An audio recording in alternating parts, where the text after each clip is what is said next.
Good evening, ladies and gentlemen, and welcome to this evening's session. Thank you so much for joining us. I will be your host tonight from Omni HR Consulting, and joining me tonight is Blaise Makgopa, and he is the faculty manager from EMEA region for GP Strategies. So welcome, Blaise. Thank you for joining us. Thank you very much, Cindy, and it's wonderful to be here, and a very good evening to everybody else joining us. Good evening, good afternoon, or good morning from wherever around the world. So true. Thank you, Blaise. Absolutely agreed. So this evening's session, we're focusing on the component of developing a high-performance learning and development team.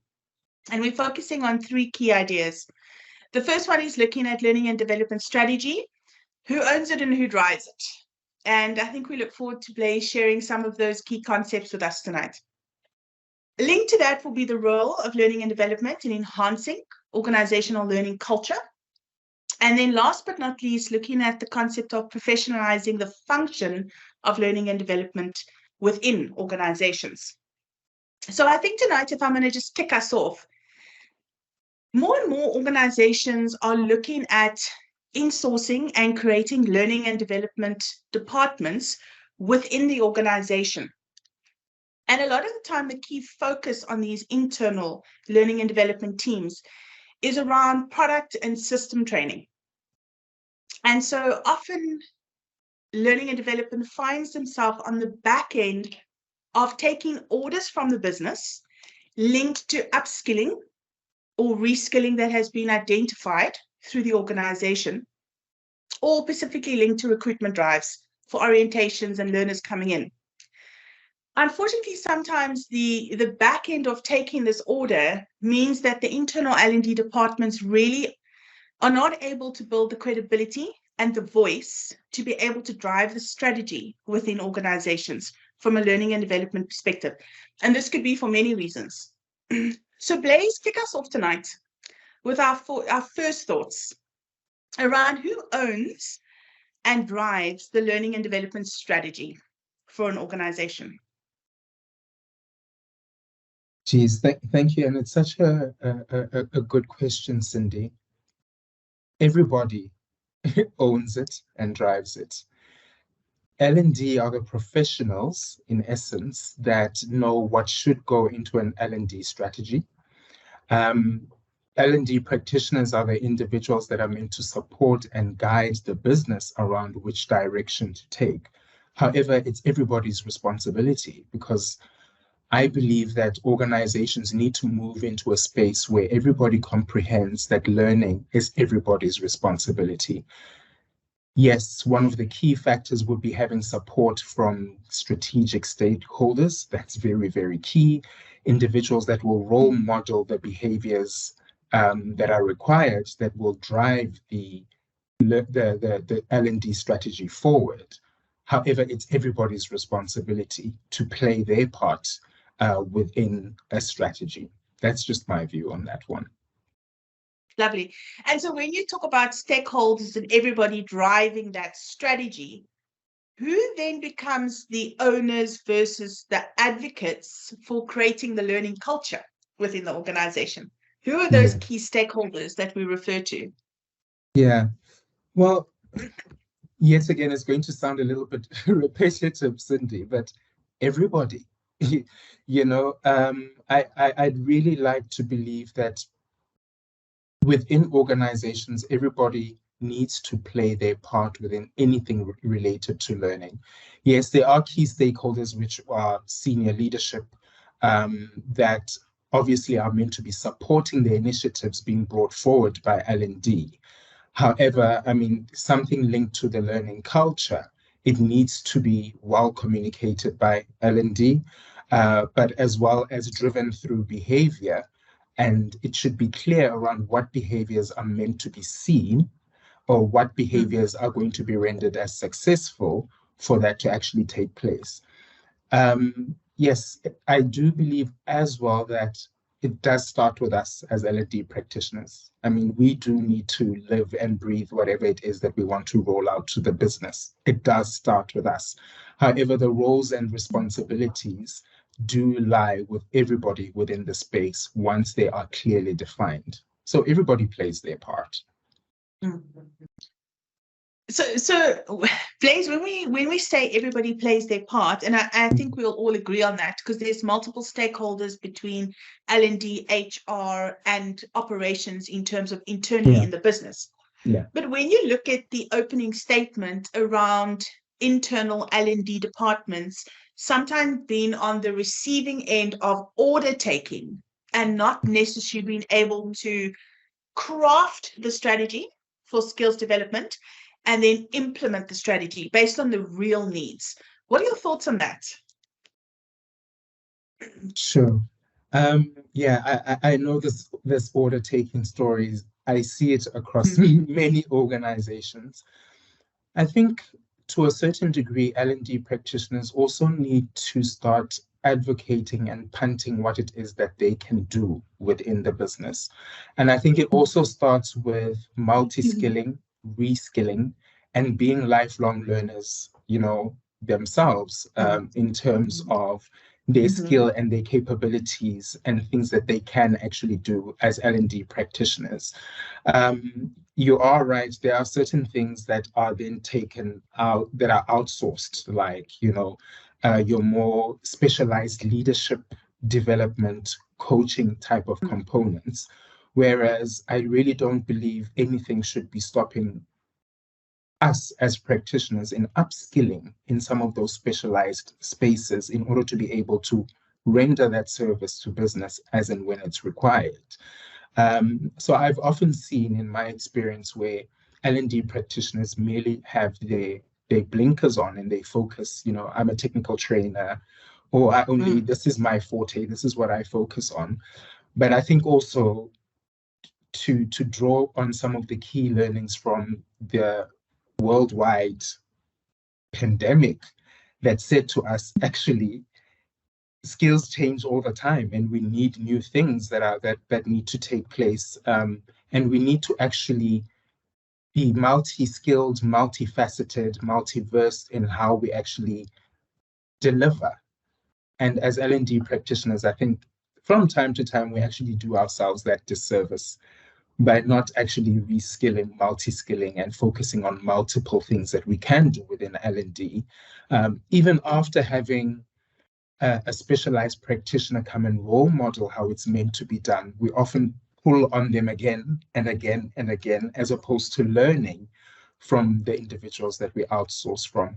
So it's really about practitioners actually being able to then learn, showcase what it is that they can do in order for the business to have that trust in their capability and in our capability. So I think, Blaise, you've touched on a couple of points, and I don't know if you were able to catch up on our session from last month at all, when we had our guest speaker speaking about some of these key concepts. And she was looking at it from the aspect of HR and L&D creating that collaborative relationship. And interestingly enough, a lot of what you've mentioned now came to the fore then. So things like the fact that us as E2D practitioners, we need to make sure we understand what's happening in the world of work and what's happening around us. Because if we can't talk it, we're not necessarily going to be able to have the credibility to sit at the boardroom table. Because that's ultimately, I think, what we're talking about. We need to be able to showcase it. We need to be able to live it ourselves within learning and development so that the business can then trust us. So you spoke about showcasing what that learning culture looks like. Your experience, does L&D get a voice at the table to be able to drive that strategy? Because we understand various stakeholders, we understand the role that L&D should be playing. From your opinion, though, do we get a voice at the table to be able to drive those strategies? Do you know what? Cindy, I'm going to do it in true Blaise style and say, if you don't have the voice, why are you at the table if you're afraid to use it? So my Yeah. default answer is yes. We do have the voice at those tables. It's how we use it that matters most. And the voice that we're not obviously just talking about sound, we're talking about how we are able to share what the good practices are, because I also don't believe in saying things are best practices. We say, what are good practices? Because best practices simply implies that it's the ultimate, it's the ceiling. So what are some of the good practices that we can share within the I like business? that. And our voice also speaks to Mm. how do we show return on investment? How do we display to those key stakeholders this is going to be our measuring and evaluation strategy and approach to this? How do we eloquently articulate the direction and the vision and the how we're going to do that after being able to define the why and sharing the positives and the benefits of the why? And after that, we're able to then create proper role clarity for everybody that's involved. And can you see in what I've said? I'm merely just sharing what that voice actually needs to be. It's not really about the talking head. It's about how are you Yes. showing your value and your value adding proposition to the business. And that is our L&D practitioner voice at those tables.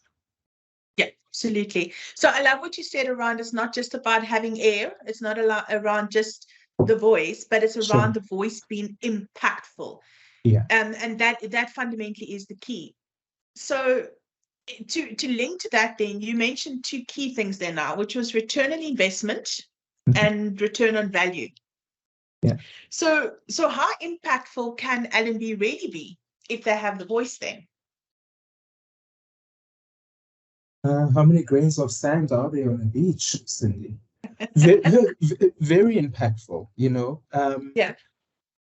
I think sometimes where I've seen various practitioners or different practitioners fall short is us getting too bogged down in what model are we going to apply in order to measure, and then being limited in terms of, okay, this is what we need to see within, because this model dictates to us this is what the ROV should be and the ROI should be. But where is our creative streak, and where is the consistency in the application of all the actions and the development activities that need to take place in order to be able to display the return on value as well as the return on investment. And that's where we also need to spend our time.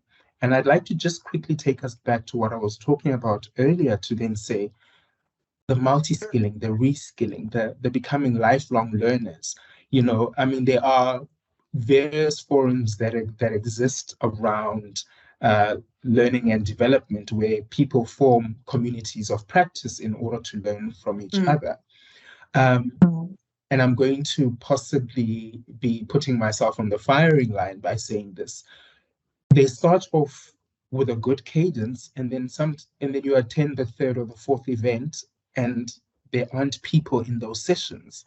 So if we as L&D practitioners are not showing up in spaces where we could share good practices, where we could create plausible, meaningful communities of practice around our crafts, how are we going to find those different ways on return on value as well as return on investment? So, so really, in essence, for me, it's really about how do we really truly dive deeply into, as opposed to taking the orders from an operational environment, how about we actually spend time in the operational environment and show the value that we can actually bring after whether you're going to do observations, after whether you're going to have various types of conversations, and then bring that back to then say, these are the things that we could do in order to aid the business to achieve its objectives. And this is where we see the return on value and the return on the investment that we're putting forward. Lovely. Yeah, so Blaise, I think, and again, I mean, I know you studied with Omni, and if we look at our qualification and we look at the cycle of what it looks like to be a true ETD practitioner, I think one of the key things that I always find that learners struggle with is that evaluation of transfer of learning from the classroom back into the workplace. And it's an interesting one because when you engage with people on it, the question is the how do we do that? So a lot of times it falls back to business, whether it's a QA or an observation or, have the targets been met? And that's great because from a business strategic objective perspective, those are there. Yeah. But I think often as E2D practitioners, we miss the link and the critical role we play in moving a learner from a classroom into the workplace and making sure that that transfer of learning is taking place, which links to moving it from training to coaching and on the job coaching fundamentally. Yeah. And I fully agree with you there, because I think a lot of the time as ETD practitioners, we focus on speed to competence, right? Because it's speed to competence. Can they attend their learning? Can they apply the skills? Go, go, go, because here's the strategic objective. These are the commercials. This is how we want to meet them. But I think the value that we can also add there is around holistically, what is that employee life cycle? What does that development journey actually look like? How do we spend more time actually enabling line managers, enabling other key stakeholders in terms of how do they support these individuals? How do we have career aspiration conversations right from when somebody joins the organization? Let's not wait till their probation of 6 months to then say, is somebody good enough? We should be able to give everybody that walks through any organization's doors an A plus from the beginning, and therefore treat them like an A plus. So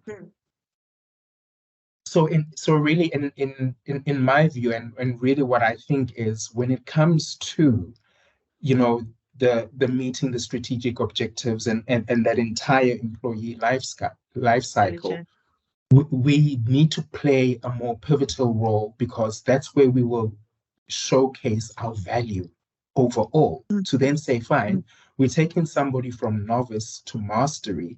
This is how we're going to do it. This is how it will feed the succession pipeline within the business. This is how it will feed the engine room.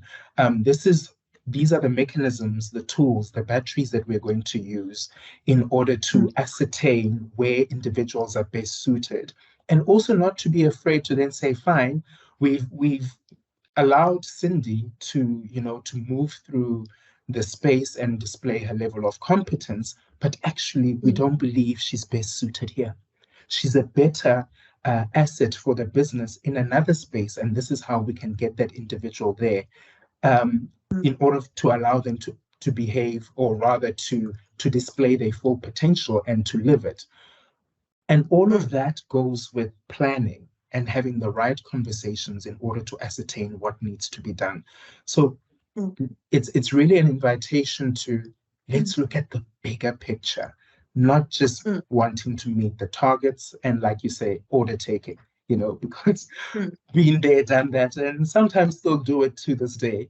But it's really about what more can we do? You have asked for, a basic tricycle, but how can we give you a luxury vehicle and show you how we're going to build it? Interesting. So Blaise, you say that, but then of course the first question is always going to be time. So how long is this going to take us? Yes. And then of course the second one is always going to be budget. So I'm just going to giggle at that comment because I think, again, from our experience, we spend a lot of time doing business consulting with organizations. And we say, we've got lots of packages that we can offer you, and we've got lots of solutions that can address I want to say the order taking, because even though we sit outside the business, often we also get order taking, right? This is the need that the business has identified. Please go and facilitate the following. And we get that. But often when we start challenging and start engaging, I like to go into those business consulting conversations with saying, we have a lot to offer. But tell me first, what is your need? What is it that you've actually identified as the gap in the organization? The challenge with that is often when you start saying, well, you've clearly identified the need. These are the typical solutions. Business is going, well, how long is this going to take? They all talk about talent development. They all talk about succession planning. But there's always the question of budget and time. How quickly can this happen? How long? How short? And so we start engaging in those types of typical conversations. One of the biggest things we're identifying at the moment, and maybe you can share your thoughts on it, is the aspect of the lifelong learning, number one, and learners actually being motivated to do that. So that's the one thing, because we're finding a lot of our learners that are entering into learning, and sadly, a lot of the E2D practitioners themselves not necessarily committed to the learning journey. So we have the very people that are driving lifelong learning and the very people driving organizational culture of learning are the ones that are not necessarily living up to that. So that's a big one. And then the second one, and maybe a different question, but just around leadership and management as a gap. How are you finding that? So maybe just the two different things, maybe just a comment on E2D practitioners, because we spoke about them needing to be lifelong learners. We spoke about them needing to showcase and drive that and sort of be the, I want to say lead the pack on that. But that seems to be quite a challenge in our space. Yeah, yeah. And you're right. I think that's a challenge that, we do see across the board when it comes to people within our craft. But it's also a question of what are the intrinsic motivators and the extrinsic motivators? And do we take time to understand that? And are we doing learning and development because it was a job and it was a quick win? Or do we have the passion for it? My story, I landed in L&D purely by accident, purely by accident. And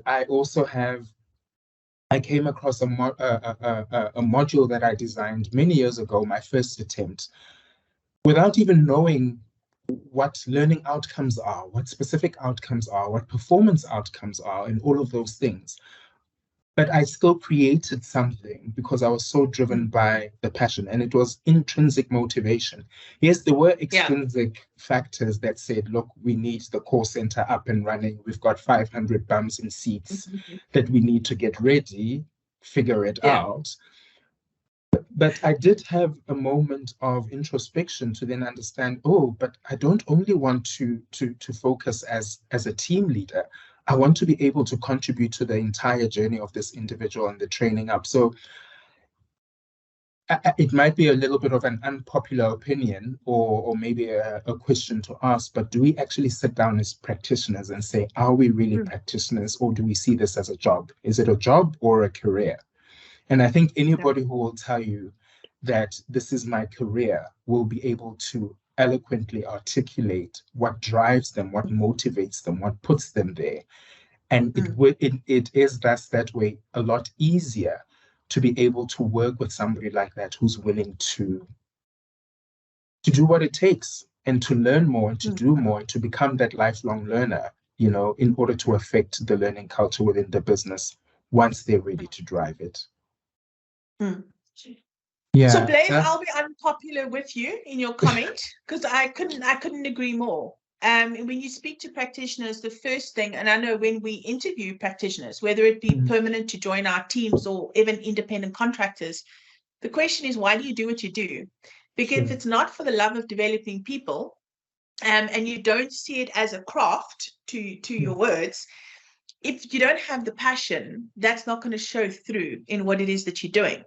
Absolutely. Do you think that all practitioners look at it from a career planning, succession, talent development, career planning perspective, or is it just a moment in time? There's a need, there's a gap, let's fix it. Kaz has just put a comment here around L&D is a complex problem-solving partner within business. That's really what we should be. Yeah. And it would be a shame, Cindy, if we don't, as practitioners, look at it like that, as a craft, because then what are we feeding to business? And you're right, it would come through in all the things that we do as practitioners. If the passion isn't there, if we aren't driven by the development of people and everything that comes with it, I think, you know, a lot of the time,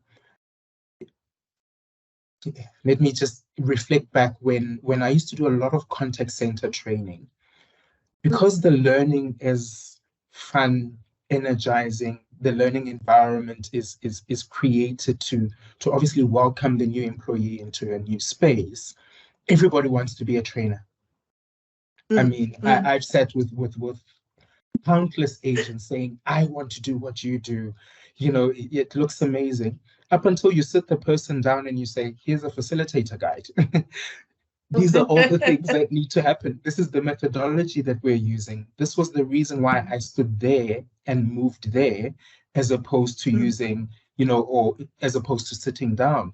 These are the colors that you should use on a slide deck. And the point that I'm getting to is it is really a craft. It is really, and it would really be a shame if we don't see it that way. Because if we're expecting business to believe in us, if we're expecting our key stakeholders to truly understand L&D, and we're not willing to take the time, the energy, the effort to learn it ourselves and to be able to transcend it through businesses, then I'm very worried and very concerned. Yeah.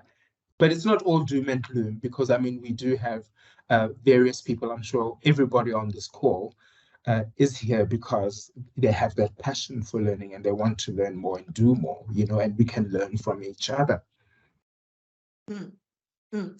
I see there's a comment in the chat, or question. It says, let me just move it up there. It says, is it true that often there are L&D practitioners that feel that they don't need to learn or upskill themselves?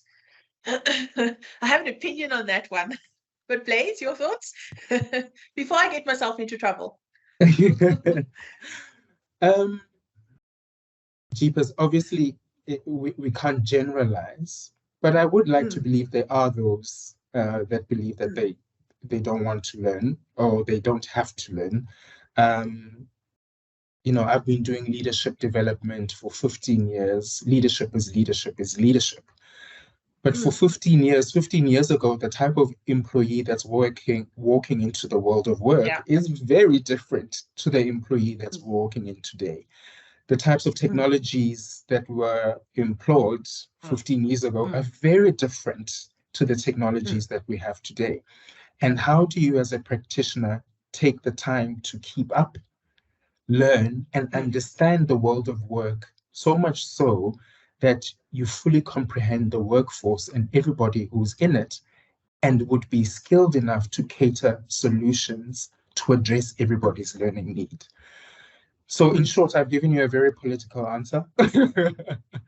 but I do believe there are those individuals that say, yeah, no, I don't need to learn. I mean, I'm a trainer and that's that, you know, I'm a facilitator and that's that. But I think everybody could take on that baton of becoming lifelong learners.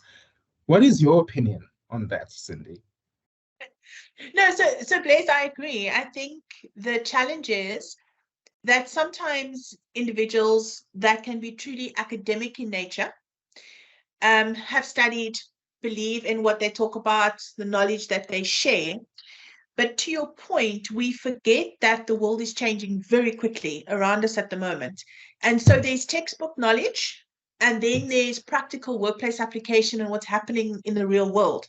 Now, if our L&D departments are not walking back onto the floor to understand what's happening in business and relating that back to the learning and then bringing that back into the next classroom, that I believe is where we make the mistake. I mean, for me, standing in a classroom, as much as we are there to transfer the learning and share that knowledge and skill, we're also there to learn in terms of those engagements. Because for me, we learn from the people in the room. I can take that and bring that knowledge and expertise back into my next group of learners. I mean, I look at coaching E2D practitioners. And for me, I like to ask a lot of questions. As much as I'm the coach, for me, I love to understand what is happening in your world of work. How does that translate into the portfolio that you bring into the table? Because tomorrow I'm going to take that knowledge and I'm going to give it to the next E2D practitioner that maybe I haven't worked in that call center or I didn't work on a mine, but tomorrow when I'm coaching another learner, taking that knowledge across with me. So if we think we're the fountain of knowledge and we can't learn and grow from others, then there's the thought process of you shouldn't be standing in a classroom. Yeah, yeah. Thanks for sharing, and I fully agree with you. You shouldn't be there. Sounds a bit harsh, but I mean, yeah, yeah. Yeah, but it goes back to the passion and the intent of what you're doing. So Lisa's popped a question. She says, what do we need to do differently so that we can create a learning and development team that becomes management consultants or trusted advisors? It links to a question I was going to ask around the credibility of internal versus external, and how sometimes there's a mismatch between the voice of the internal versus a voice of an external consultant being a trusted advisor. So what can we do differently to support those L&D teams and becoming trusted advisors? Yeah, I think it's really understanding what the ethos of that L&D team is and what it is that they actually want to achieve and what they stand for. And how do they see themselves getting there where they at currently versus what does the future look like, and that futuristic thinking. I mean, it's a very fully loaded question, Cindy, but I would like to believe it really just goes back to how do we keep up with the world of learning, the world of work, understanding the learning trends, and also looking at how do we fit into those spaces and what new pathways can we generate. I see there is a question around, what is the typical career pathway within L&D, as an example, which is a question that is asked, is why do we not create new pathways? Because the world of L&D is constantly evolving, because the world of work is constantly evolving. So let's create those new pathways, and when we go to business, be able to have those conversations around ROI and ROV. Yeah. Nice. Agreed. So there's another question that's come from socials. It says, is the role of L&D geared and evolving towards partnering with tech and AI proactively? Or does the onus of tech development or deployment purely get determined by the organization? So yeah, maybe you can share your thoughts, Blaise, around AI technology and how that's evolving the space of L&D. Can we keep up is the question. Yeah, true. Because I mean, it is evolving all the time, and it is changing all the time. And just linking back to the creativity I was speaking about, if we're looking at our profession and our careers as a craft, we should be able to then pioneer some learning solutions using AI and technology, or coming up with some of the ideas or new technologies that are meant to be supporting learning. But what do? We wait. Just to quickly refer us back to the pandemic, yes, there was talk about online learning and, online and virtual learning and live online sessions and whatever, and then we were forced to do it. But I mean, that wasn't a new conversation. It had been around for years and years, but nobody took the onus as a practitioner to learn. And now it was seen as this new, amazing thing that everybody needs to learn, but it was old. And we were having new conversations about old issues. Yeah. So how do we proactively, start saying, okay, I have this idea. I'd like to see this in a classroom. I'd like to drive this level of engagement. I would like to see how individuals can interact with a specific interface, because these are the type of outcomes that I would like to see. Who can help me do that? Or better yet, how can I learn in order to create something like that? Because that's how I like to see my career. How can I learn how to do something new, how to do something differently? Lovely. And I think sorry, go for it, yeah? No. And I was saying, just down to your question, the evolution of AI and and everything else, we should also be contributors to that and not just receivers of technologies and new technologies. Yeah, no, absolutely. I think sometimes as well, from my perspective, when I look at it, we think about e-learning, e-assessments potentially, supporting learning and development. But often I think I like to challenge it because there's e-learning and there's e-assessment, and I agree with that. But there's a lot of other spaces within the E2D landscape where we can use EdTech to just make learning more accessible, more user-friendly, the learner journey completely different. To your point, COVID pushed in the conversation. It sounded to be new. It really wasn't. What are you finding, though, just in terms of business at the moment? Just an interesting question. Are we going back or are we moving forward when it comes to EdTech from your experience?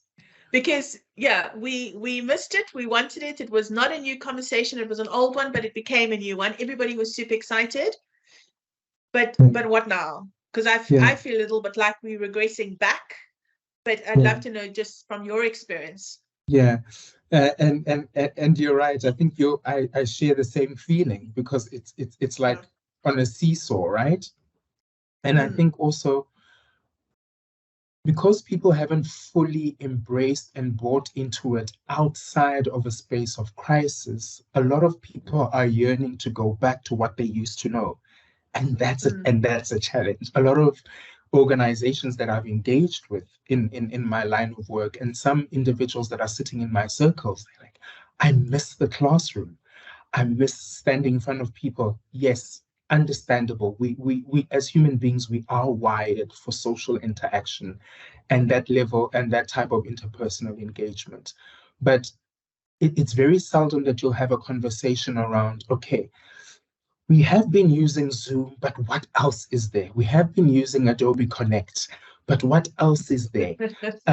Can we speak to our IT guys who are constantly building, systems for the operational fluidity of our business to support us in building something that does A, B, and C, because we believe it will address this need and it will make us game changers within the L&D space. So hence I'm saying it's a bit of a seesaw. I've had two schools of thought. Yeah. Some people are like, all right, what's next? What's more? And some people are just like, can we just go back? Can we just go back? Can we be back in the classroom? And I'm like, why? Looking back is great because you learn from looking back, but going there and unpack to live at the back seat is not necessarily going to yield growth. Because do we want another pandemic for you to catch up with technology that has then surpassed you for 10 years and then see it as new? Or do you just want to stay with it and be a pioneer and be that practitioner that comes up with new, nifty, savvy things to do within the world of learning and development? I love it. So, Blaise, I giggle because it's one of the questions I love to ask organizations at the moment. So, what is the learning culture that your organization has? Because that's quite important, because for us to be able to partner and engage, it's nice to just understand where the organization is sitting from a learning culture perspective. And then the second question I ask is, so how comfortable is the organization with e-learning? So whether it be e-learning, e-assessment, or even just something as simple as having these type of webinars, online virtual classrooms in terms of engagement. So it's lovely to ask the question and see how different organizations answer it from, been there, done that, we're reverting, or yes, we're still pushing the agenda, or the other one, well, some of the organization, yes, and in other parts of the organization, no. So that's quite an interesting one. Different levels, and then suddenly you see almost two different strategies.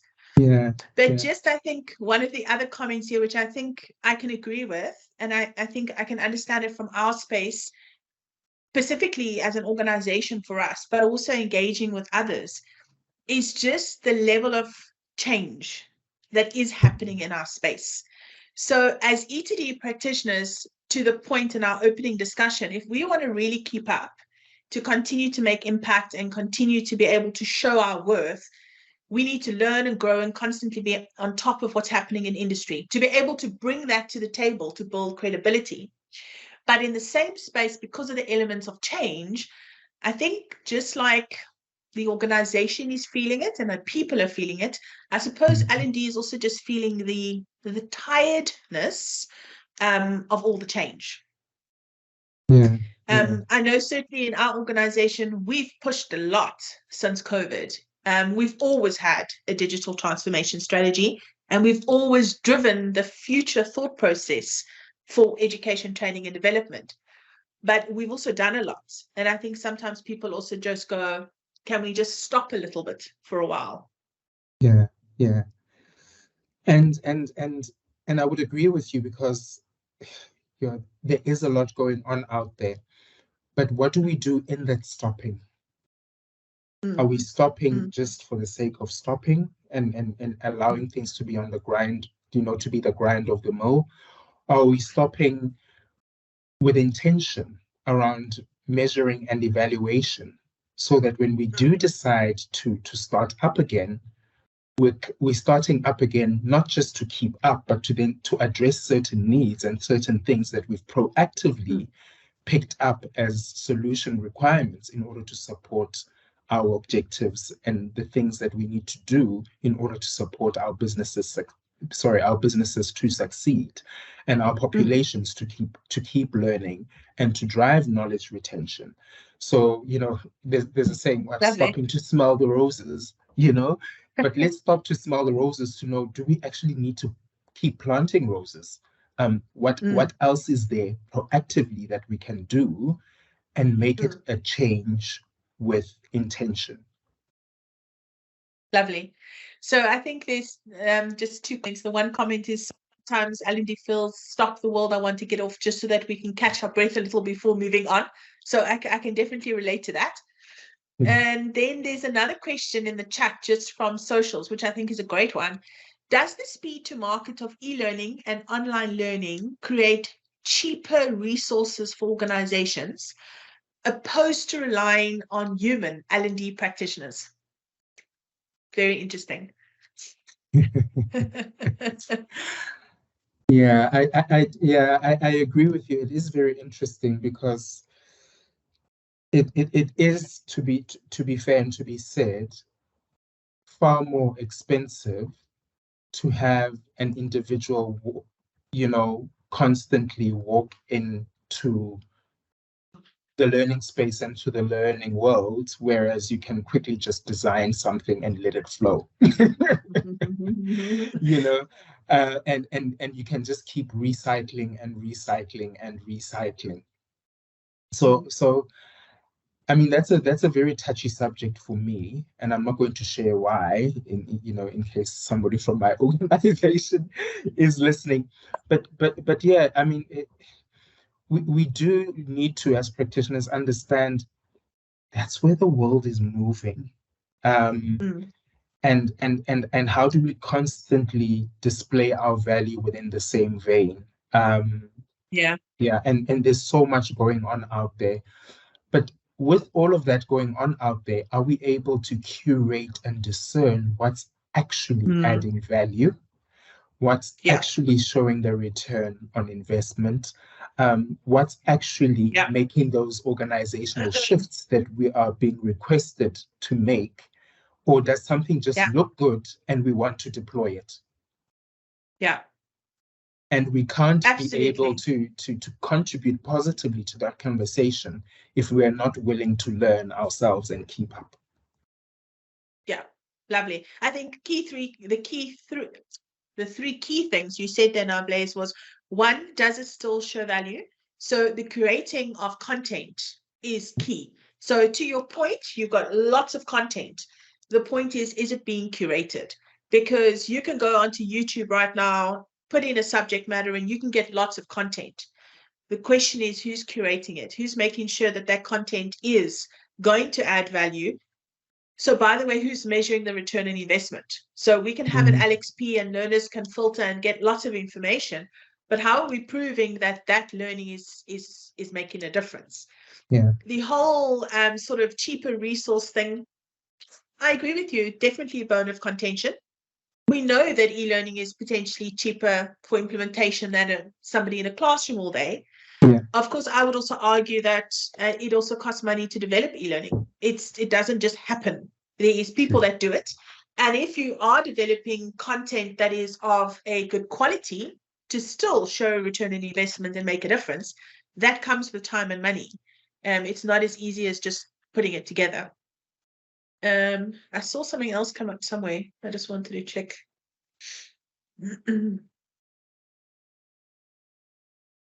So comment is just perhaps just not one mode versus another, e-learning versus human delivery.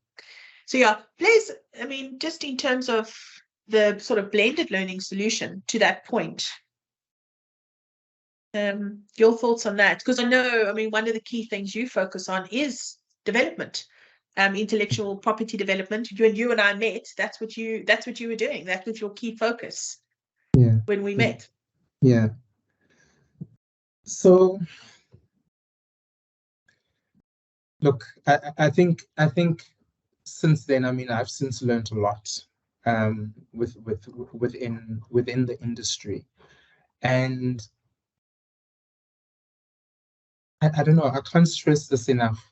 How do we as practitioners, when we look at development and when we look at content development, do it from a space of a craft-like approach, from a truly, I really do have an interest in terms of how this will land and how is this scalable and sustainable moving forward, as opposed to meeting an immediate need and then parking it off there. I really want to be brief on that particular one because I'm also just conscious of time. And it's really about how, how do we really implore ourselves to be those professionals that can contribute to that design component, to that curation component with meaning. Yeah, absolutely. Yeah, I'm sure you can see the cogs are spinning in my head. I have so much to say about no, I get it. Yeah. No, I get it. I know it's your field of expertise, and I'm sure that you're very passionate about it. And I'm sure if we let you go, you could talk about it for the next hour in terms of the pros and cons, what works, what doesn't work, and the impact that content and carefully curated and built content has a massive impact on L&D just in general. And fundamentally, it starts there. Facilitator can do all sorts of exciting things in the classroom and make it look very exciting. But if the content is not built in such a way to ensure transfer of learning and ultimate outcomes, means nothing. Yeah, absolutely. It's what I like to share with my team, to then say, I'm not about making paraffin fires. Because I mean, paraffin, it's big conflagrations and massive flames, but they only last for 10 seconds. Exactly. So how do we support knowledge retention in that space? Correct. And creating the curiosity for individuals to want more. Yeah, but it's like having a team building session. Everybody walks out rah, very motivated. That only lasts for a few days. If you haven't embedded it, it means nothing fundamentally. Yeah. Okay, so Blaise, as we square off, just in conscious of time, and I don't see necessarily any other questions or comments coming through. So maybe I can ask you, just for the sake of the audience, it's always the big question. What are your sort of 3 to 5 kind of golden nuggets, or we like to call them pearls of wisdom, that you can share with our online audience tonight around professionalizing L&D and our craft? Because I think you've used that so nicely this evening around it being our craft. So yeah, pearls of wisdom, 3 to 5 pearls of wisdom around creating professionalism in our craft. Yeah, I think for me, be a lifelong learner and not just say it, do it, role model it, live it. Every day is a school day. I think secondly, understanding that learning is everybody's responsibility. So there are certain key concepts and elements that you need to have in place in order to enable that within the organizations that we service. And how do we do that? Because do we want to drive a culture of push learning all the time? Or do we want people to pull, and do we create access and enable individuals to pull? At the back of that, it's really about, for me, and I think I'll stop at the third one, is, are you doing it because there's a passion, or are you doing it to just meet a need and an objective? And I'd like to believe if we reflect and take a moment to introspect on that, if we start swaying towards passion, we'll start acting in a manner in which we'll display passion. Yeah, absolutely. Fundamentally, that drives our voice, because when we're passionate about something, so by the way, that comes across in how we communicate and how we engage, right? Yes. So true. There it summarizes it really nicely. Perfect. Blaise, thank you so much for your time tonight. I don't see necessarily any other questions or comments coming through. Sure. But I think maybe you and I can just stay online, and if there are any other questions, or if anybody wants to pop on their mic and have a conversation, they're welcome to do so. So maybe you and I can just stick around for the next 6 or 7 minutes, just to catch any of those if you're comfortable. But to our audience tonight, thank you so much for joining us. As Blaise said early on at the start, enjoy your day, enjoy your evening, enjoy your afternoon, from wherever you are in the world. But thank you so much for joining us, and thank you for the comments and the questions, both in the chat as well as from socials.